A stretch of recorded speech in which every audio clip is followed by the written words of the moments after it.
He thought it was just another ordinary day, but in seconds his whole world shattered.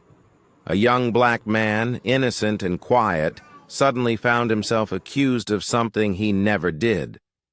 What started as a simple misunderstanding twisted into a storm of prejudice, with whispers turning to shouts and strangers turning against him. The humiliation cut deeper than the accusation itself. But what no one in that room realized was that a powerful truth was about to surface. One that would silence every voice in shock. How did a moment of cruelty ignite a revelation no one expected? Before the world turned against him, life was simple. Jordan was just a quiet teenager with a bright smile, the kind of kid who found joy in small things, helping his mother at the corner store, laughing with friends on the basketball court, dreaming about college and the man he might one day become. His world was ordinary, and that was enough for him. He had never asked to stand out. But being one of the few black kids in his mostly white neighborhood meant eyes followed him everywhere, sometimes with curiosity, sometimes with quiet suspicion. He noticed it, of course. The way store clerks lingered near him a little longer. The way teachers praised him but seemed surprised when his grades outshone the others. None of it stopped him. But deep inside, he felt the weight of being judged before being known. At home, things felt different. His mother's voice filled their small apartment with warmth, reminding him daily that his worth could never be defined by others. "You are more than the world's limits," she would say. And Jordan believed her. He carried that strength, like armor, not realizing how soon it would be tested. Because prejudice doesn't always come loudly. Sometimes it creeps in quietly, like a shadow waiting for the right moment to strike.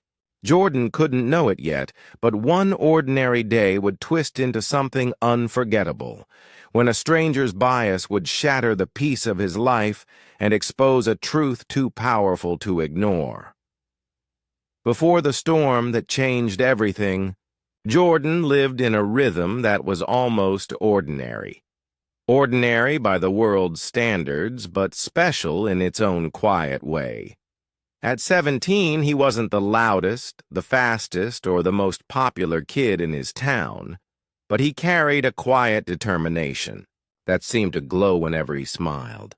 He had dreams, big ones, but he never flaunted them. His mother used to say he carried himself like an old soul trapped in a young body, steady, thoughtful, and gentle, in a world that didn't always reward those traits. Every morning he laced up the same pair of worn-out sneakers, their soles nearly paper-thin from the countless miles he had run across cracked sidewalks and basketball courts. Basketball wasn't just a game for him, it was an escape. On the court, the world's judgments melted away. No one cared about the color of his skin when he made the perfect pass or landed a three-pointer. For a fleeting moment, he was just Jordan, the boy who could make the game feel effortless. At school, though, the world looked at him differently. His high school sat in the center of a suburban neighborhood where rows of houses looked almost identical. White fences, manicured lawns, and tidy porches.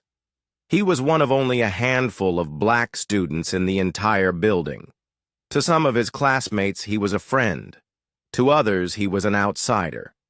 The divide was subtle, but Jordan noticed it, the way certain kids whispered when he walked past, as if he carried something dangerous in his shadow. The way teachers praised his intelligence, but always seemed faintly surprised, like good grades weren't supposed to belong to him. None of. It was loud, and maybe that made it worse. It was the small things, the little stings that piled up over time. A teacher mistaking his name for the only other black boy in the class. A neighbor locking her car door as he walked by, pretending it was coincidence. Friends' parents asking casual but cutting questions like, "Where exactly do you live?" as if his answer might confirm some unspoken fear. Jordan had grown, used to brushing it off, telling himself it was just the way things were. He focused on the positives. The nights at home when his mother filled their small kitchen with laughter and the smell of home-cooked food. The afternoons when he worked part-time at the corner store to save money for college. The rare weekends when he and his friends biked across town, wind rushing against their faces, the weight of the world momentarily forgotten. His mother was the anchor that kept him steady. She worked long hours at the nursing home, but no matter how tired she was, she never failed to pour encouragement into him. She reminded him that his skin was not a burden, but a badge of resilience. "Jordan," she would say softly, resting, her hand on his shoulder, "don't let the world's limits become your own. You were born with a fire they can't put out." Her words were his armor, words he repeated to himself in moments when the world tried to make him feel small.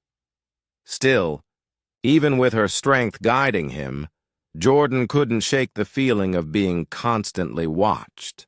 At the grocery store, clerks followed his movements down the aisles.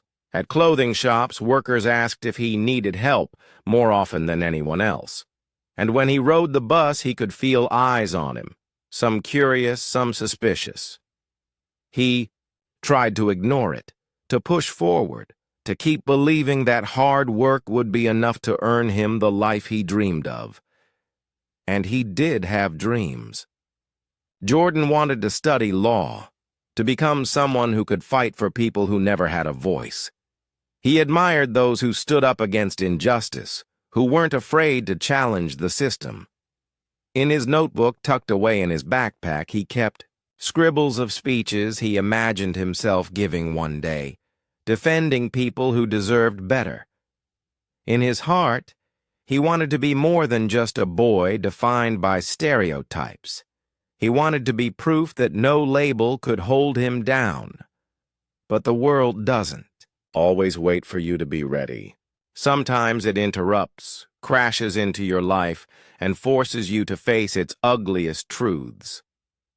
For Jordan, the cracks in the surface began to spread on an ordinary afternoon, the kind of day when nothing felt remarkable. He had finished school, grabbed a snack, and was heading toward the bus stop like he always did. The sun was warm, the air calm, his thoughts drifting toward homework and weekend plans. Nothing about that day warned him that his life was about to change, because prejudice rarely announces itself. It creeps in quietly, disguised as misunderstanding, wrapped in assumptions, waiting for the moment when silence will hurt the most. Jordan couldn't have known it then, but that ordinary day would become unforgettable. A day when strangers' eyes turned cruel, when his innocence was twisted into suspicion, and when injustice would strike so hard it would leave scars that no apology could erase. And in the middle of it all, someone unexpected was watching. Someone who would not stay silent. Before the storm that would shatter his peace, Jordan's life was stitched together by the small, steady rhythms of an ordinary 17-year-old. His days were simple, predictable even, but there was comfort in that. He woke each morning in a modest two-bedroom apartment on the edge of town, where the hum of traffic never really stopped, and the walls were thin enough to hear the neighbors' late-night arguments. To Jordan, those walls weren't a burden. They were home. His mother, Denise, was already gone most mornings before he woke. She worked double shifts at a nursing home, spending her days lifting patients, soothing them, wiping their tears, and holding their hands when family didn't come. By the time Jordan shuffled into the kitchen, she had already left a plate of toast and eggs covered with foil on the counter, alongside a scribbled note on a napkin. "Proud of you. Keep shining." Her handwriting was messy from exhaustion, but her words always felt like a lifeline. Jordan had learned responsibility early. He did the dishes, kept his grades up, and picked up shifts at the corner store 2 blocks away whenever they called him in. He didn't resent it. If anything, it made him proud that he could shoulder some of the weight his mother carried. He knew she'd sacrificed everything to raise him alone after his father disappeared before his 2nd birthday. Their apartment wasn't much, but Denise filled it with warmth. On Sundays, her only guaranteed day off, she cooked fried chicken and cornbread, and they ate together, laughter spilling across the cramped space. Those meals were sacred. At school, Jordan stood out, but not for the reasons he wanted. His high school was built on manicured land in the middle of a mostly white suburb, where houses looked cloned, each with the same wide porch, trimmed hedges, and flags waving in the breeze. Out of nearly 1,000 students, barely 20 were black. Jordan knew them all by name. Some became close friends, others kept their distance, maybe to avoid drawing the same stares he did. Jordan excelled in the classroom, though it never came without an undercurrent of surprise. When he scored top marks in history, the teacher announced it with a raised eyebrow, as though it were a fluke. When he aced math tests, classmates muttered, "Must have gotten the answers early." He was careful not to let the remarks stick, but deep down, he felt the sting. It wasn't that they doubted his work, it was that they doubted him. Still, he carried himself with quiet dignity. On the basketball court, his world transformed. The squeak of sneakers, the slap of the ball against polished wood. Here, skin color didn't matter as much. He wasn't the black kid from the other side of town. He was just Jordan, the point guard with quick hands, sharp vision, and an instinct for turning the tide of a game. His coach often told him he had the makings of a scholarship player. Jordan smiled at the encouragement, though he never let himself get lost in the fantasy. His eyes weren't on the NBA. They were on something bigger, law. Since middle school, he'd been fascinated by justice, the way it could bend, the way it could fail, the way voices without power were drowned in silence. He kept a spiral notebook, tucked into his backpack, filled with half-scribbled notes and imagined courtroom speeches. He dreamed of standing one day in front of a judge, not as a defendant, but as an advocate, fighting for people whose struggles mirrored his own. He wanted to prove that labels and low expectations could be broken. But dreams don't erase reality. Jordan noticed things others pretended not to see. When he walked into convenience stores, clerks trailed him down aisles, pretending to stock shelves. When he visited his friend Ethan's house, Ethan's father always asked pointed questions about his neighborhood, his family, as if fishing for a reason not to trust him. On the bus, women clutched their purses tighter. In clothing shops, he was offered extra help that none of his white friends ever seemed to get. The world carried its judgment like a quiet hum beneath the surface. At first, Jordan brushed it aside. He told himself these were small things. He focused on his mother's encouragement, on his grades, on basketball, on staying busy. He told himself that if he worked hard enough, the world would eventually see him for who he was. But late at night, staring at the ceiling in the quiet of his room. He wondered if effort would ever be enough. Despite the wait, Jordan had moments of light. He and Ethan, his closest friend since elementary school, spent hours riding bikes through the neighborhood, racing each other past rows of identical houses. They joked about leaving town someday, about going to college in a city where no one cared who they were, where the world felt bigger and brighter. With Ethan, the stares faded. The whispers disappeared. For a while, it was just friendship, uncomplicated and real. And then there were the teachers who saw his potential. His English teacher, Ms. Green, slipped him extra reading material, books, about civil rights leaders, stories of resilience. She told him, "Jordan, you're going to change the world. I can feel it." He carried those words close, though he rarely admitted how much they meant.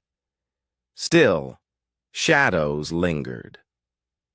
Prejudice isn't always loud. Sometimes it's woven into the fabric of daily life. An unspoken question, a subtle shift in body language, a quiet exclusion. Jordan had learned to navigate it, to keep his head high, to smile even when it hurt. But nothing could prepare him for the moment when prejudice would stop being subtle. One ordinary afternoon, after school, Jordan walked toward the bus stop.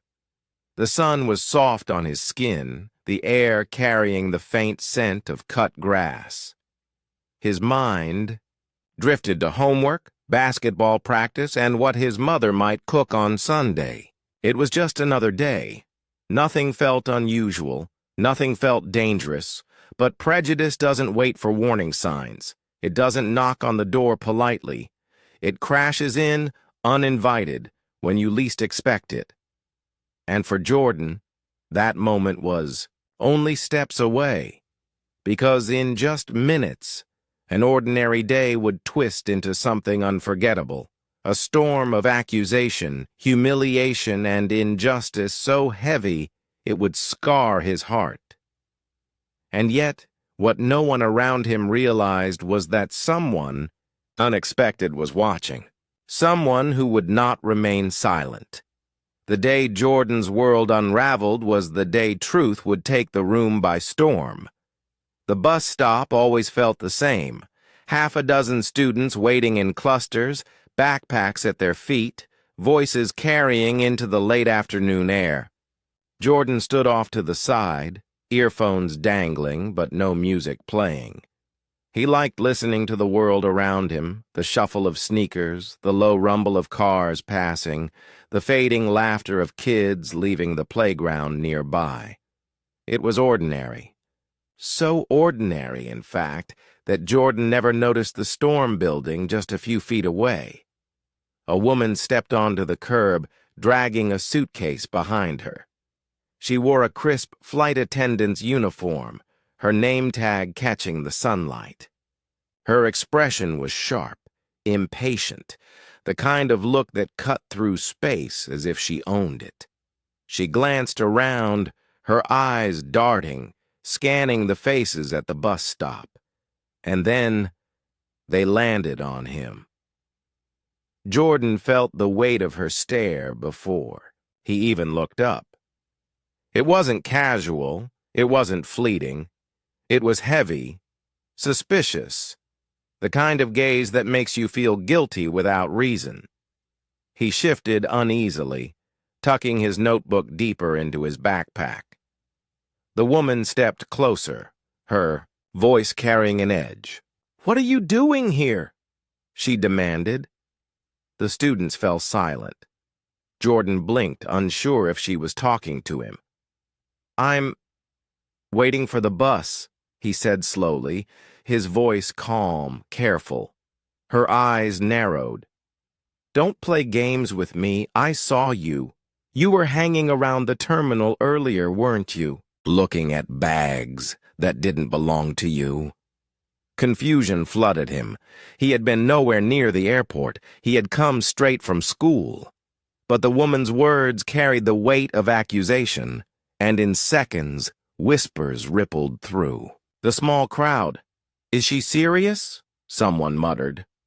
Jordan raised his hands slightly, palms open as if surrendering to a crime he hadn't committed. "Ma'am, I think you've got the wrong person." But the woman wasn't listening. Her voice grew louder, sharper, echoing across the sidewalk. "Don't lie to me. I know what I saw. Kids like you. You think you can take whatever you want and walk away? Not today." Her words stung deeper than the accusation itself. "Kids like you." The phrase wrapped around him like chains, stripping away his identity and reducing him to a stereotype. The crowd shifted uneasily. Some looked at him with doubt, others with quiet pity. No one spoke up. No one intervened.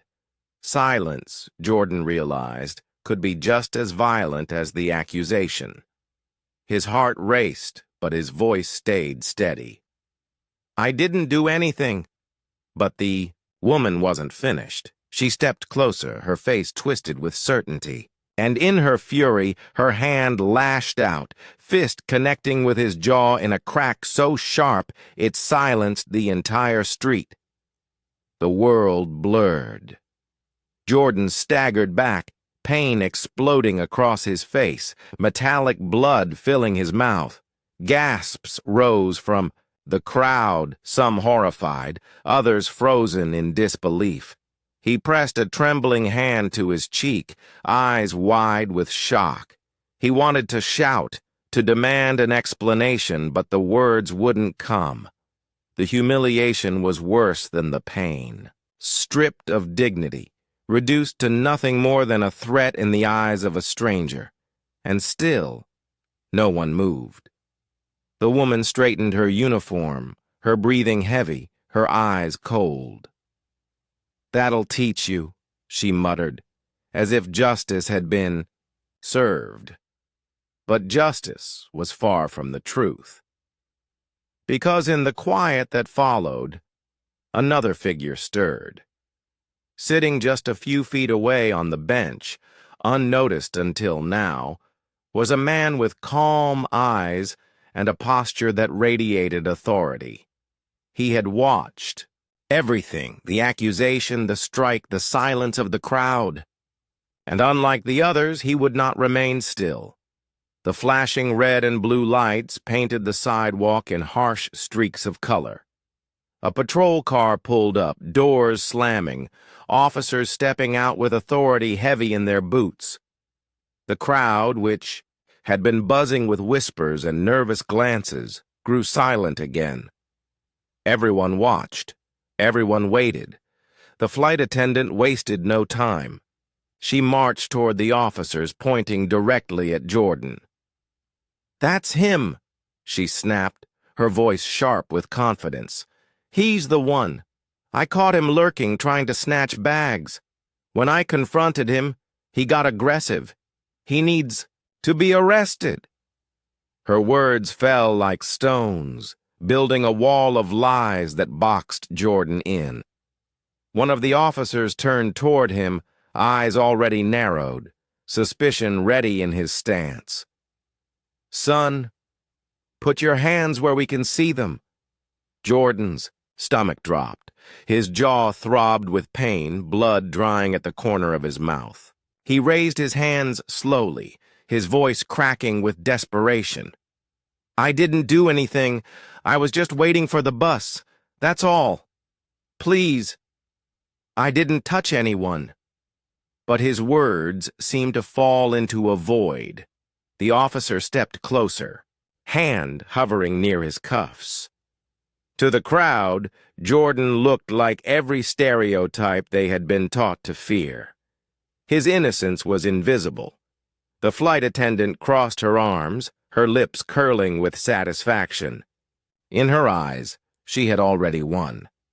And then, before the officers could take another step, a new voice cut through the heavy silence. Calm, steady, and commanding enough to make heads turn. "That's enough." The man who spoke rose from the bench where he had been sitting all along. His presence carried weight, not from volume, but from authority woven into every movement. He was older, dressed in a plain suit, his eyes sharp with clarity. The officers froze. The crowd turned. He walked forward slowly, placing himself between Jordan and the pointing hand of the accuser. "I've been sitting here this entire time," he said firmly, "and I saw everything. That boy did nothing wrong. Not a word. Not a gesture. Not a step out of line. What I did see," his gaze locked on the flight attendant, his tone slicing the air, "was you attacking him, without cause, without mercy." The crowd stirred, whispers growing. The certainty in his voice cracked the illusion the woman had spun. The sirens had barely faded when two officers stepped out of their cruiser, hands already resting near their belts. The crowd seemed to lean in closer, waiting, almost hungry to see what would happen next. The flight attendant wasted no time. She pointed at Jordan with a trembling but confident hand. "That's him. I saw him hanging around, eyeing people's bags. When I confronted him, he got aggressive. You need to take him in before he hurts someone." The words landed like a hammer. The officers turned toward Jordan, suspicion already etched across their faces. "Hands where we can see them," one ordered. Jordan's heart pounded. His jaw throbbed, blood still clinging to his lip. He lifted his hands slowly, the humiliation heavier than the pain. "I didn't do anything," he whispered, voice breaking. "I was just waiting for the bus." But the officer's grip tightened. On his cuffs, ready to lock his wrists. To them, his innocence was invisible. To the crowd, his skin told the story before his mouth ever could. The flight attendant folded her arms, a grim satisfaction curling at her lips. In her mind, the case was closed. And then, out of nowhere, a calm, steady voice cut through the tension. "That's enough." Heads turned. From the far end of the bench, a man rose to his feet. His suit was plain, but his presence was commanding. His eyes carried the weight of someone used to being heard. "I've been here the entire time," the man said evenly. "And I saw everything. That boy did nothing wrong. Not a word. Not a move. What I did see—" He paused, his gaze locking onto the flight attendant. "Was you striking him, without provocation, without cause." Gasps rippled through the crowd. The woman stiffened, her confidence faltering. "Excuse me? And who do you think you are?" The man reached into his jacket, pulling out a leather case. With a flick, he revealed a polished seal that silenced even the officers. "Federal Judge Malcolm Harris," he said calmly. "And I suggest you think very carefully about your next sentence." The crowd erupted in whispers. The officers froze, caught between their instincts and the authority suddenly towering over them. Judge Harris turned to Jordan, his voice softening. "Son, you don't have to say another word." Then he faced the officers again, steel returning to his tone. "This young man is not a suspect. He is the victim here. If I see one hand laid on him, I will see every one of you in federal court before the week is out." The air shifted. The crowd's silence turned to shame. People who had stood idle now looked away, guilt creeping across their faces. The flight attendant's voice trembled. I was protecting the community. He looked suspicious, I thought." "No," Judge Harris interrupted, his voice sharp as glass. "What you thought was poisoned by prejudice. You didn't see a boy waiting for a bus. You saw a color, and you turned it into a crime. That ends here. Slowly, Judge Harris lowered Jordan's trembling hands. "You don't need to prove your worth to anyone," he told him quietly. "Not today." And in that moment, the weight of silence broke. The lie had shattered. Truth had taken the floor. The humiliation remained. The wound still ached. But for the first time, Jordan wasn't standing alone. The bus stop was no longer buzzing with whispers. It was silent, eerily, painfully silent. The crowd that once leaned into accusation now shrank beneath the weight of truth. No one dared meet Jordan's eyes. No one wanted to see the reflection of their silence in his pain. The flight attendant stood frozen, her arms crossed as though she could shield herself from the collapse of her own certainty. Her voice, once so sharp, now cracked with desperation. I only thought—" Judge Harris cut her off with a calm finality. "You thought wrong, and your mistake could have ruined a life. Do you understand that?" The officers shifted uncomfortably, shame replacing suspicion.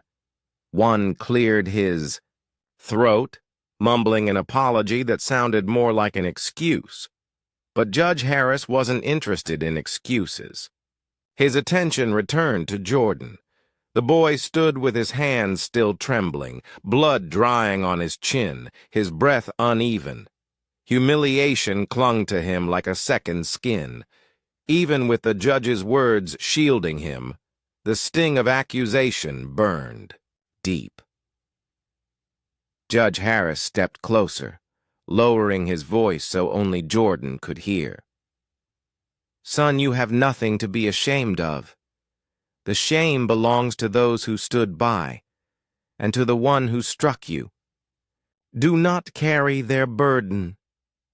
The words pierced through the fog of fear and humiliation. Jordan swallowed hard, blinking back tears he had refused to let fall.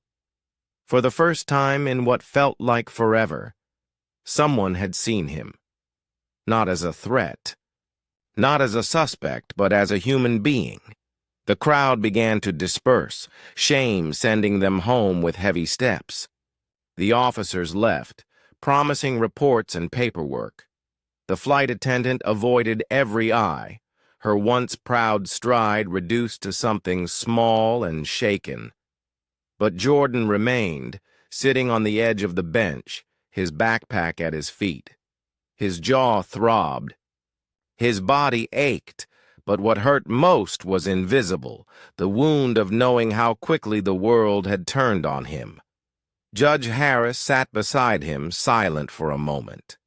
Then he spoke with the weight of a man who had spent his life in courtrooms filled with injustice.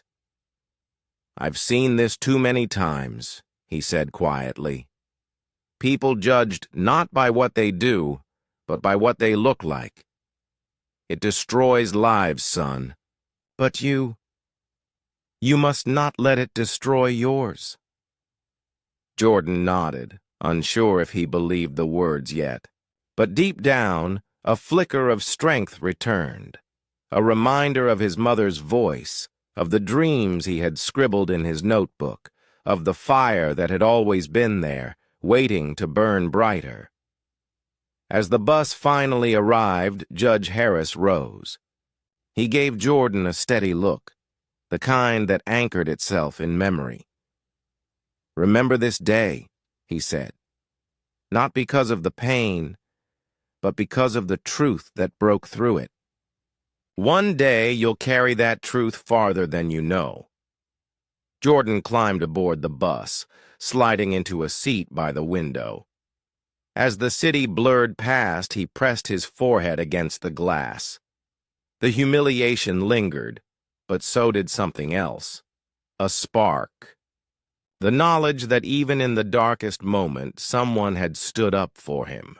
He thought of his mother, of her constant words, "You are more than the world's limits." Tonight he would walk through the door battered but unbroken. Tonight he would tell her what happened, and maybe, just maybe, he would believe her words more than ever, because prejudice had tried to break him, but it had failed. And though the wound was raw, the lesson was sharper still. Silence feeds injustice, but courage, one voice, one stand, can change everything. And so the question remains, when you see injustice unfold, will you stay silent with the crowd, or will you be the one voice strong enough to stop it?